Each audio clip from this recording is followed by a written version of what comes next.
নামাজে আল্লাহকে দেখতে চাইলে আমলটি করুন। প্রিয় ভাই ও বোনেরা, আল্লাহ রব্বুল আলামিনকে দেখা বেসিক্যালি এই পৃথিবীর মধ্যে আমাদের আল্লাহর দেওয়া যে চোখ রয়েছে এই চোখ দিয়ে আসলে সম্ভব না। তবে কিভাবে আল্লাহ তাআলাকে দেখা যায়? আল্লাহ রব্বুল আলামিনের নূর দেখা যায় নামাজের ভিতরে। হযরত আলী রাদিয়াল্লাহু তাআলা আনহুকে প্রশ্ন করা হয়েছে, আলী তুমি যখন নামাজ আদায় করো তুমি কি কিছু দেখতে পাও? হযরত আলী বলেছে, এমন সৃষ্টিকর্তার ইবাদত করি না যাকে আমি দেখতে পাই না। তার মানে নামাজের মধ্যে হযরত আলী রাদিয়াল্লাহু তাআলা আনহু আল্লাহ তাআলার নূর দেখতে পেতেন এবং আল্লাহ তাআলাকে দেখতে চাইলে এই টেন্ডেন্সিটা রাখতে হবে।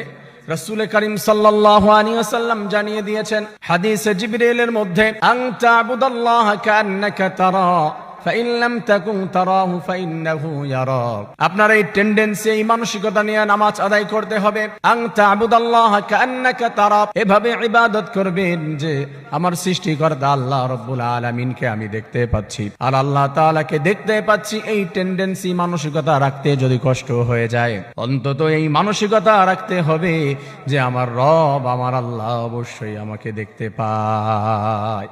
এই মানসিকতা যে আল্লাহ আমাকে দেখতে পাচ্ছেন, আমি তাকে দেখতেছি।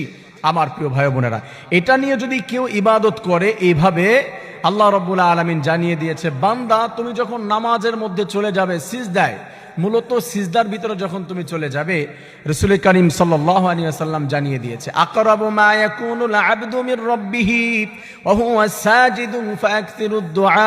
বান্দা যখন সিজদার মধ্যে চলে যায়, যখন সিজদায় চলে যায়, আল্লাহ তাআলাকে ডাক দেয়, সুবহানা রাব্বিয়াল আলা, সুবহানা রাব্বিয়াল আলা। এভাবে আল্লাহ তাআলাকে ডাক দেওয়ার পর রব্বুল আলামিন জানিয়ে দেয় তুমি কি বলতে চাও, কি চাও। আল্লাহ তাআলা তখন বান্দার একেবারে কাছাকাছি হয়ে যায়। আকরাবু সুপারলাটিভ ডিগ্রি, ইসমে তাফজিল, একেবারে কাছাকাছি হয়ে যায় আল্লাহ তাআলা এবং বান্দা। কত কাছে? হয়তো ভাই টিস্যুর এই পার এবং ওই পার।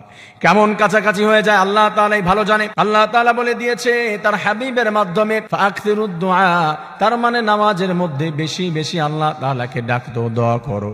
আল্লাহ বলেছে, বান্দা তখন আমি তোমার একবারে কাছাকাছি হয়ে যাই, তুমি আমাকে ডাক দিবে, সব ডাকের সাড়া দিয়ে আমি সব পূরণ করে দিব। আমার প্রিয় ভাই বোনেরা, এজন্য আল্লাহ তাআলাকে যদি আমরা দেখতে চাই, তার নূর দেখা যাবে। এই টেন্ডেন্সি, এই মানসিকতা আমাদের জাগবে, এটা জাগাতে হবে। এটা হচ্ছে ইবাদতের মূল। এটা যদি আপনার মধ্যে না থাকে, ইবাদতের বেজ হচ্ছে আপনার ভাবতে হবে যে আমি রবকে দেখতেছি বা রব আমার দিকে তাকিয়ে আছে, আমাকে দেখছে। এই মানসিকতা নিয়ে যদি ইবাদত করা হয়, আল্লাহ তাআলা খুশি হয়ে যাবে, আল্লাহ সমস্ত চাহিদা পূরণ করে দিবে। আল্লাহ তাআলা সবাইকে, আমাদের সবাইকে একটু সুন্দর করে ইবাদত করার তৌফিক দান করুন, আমিন।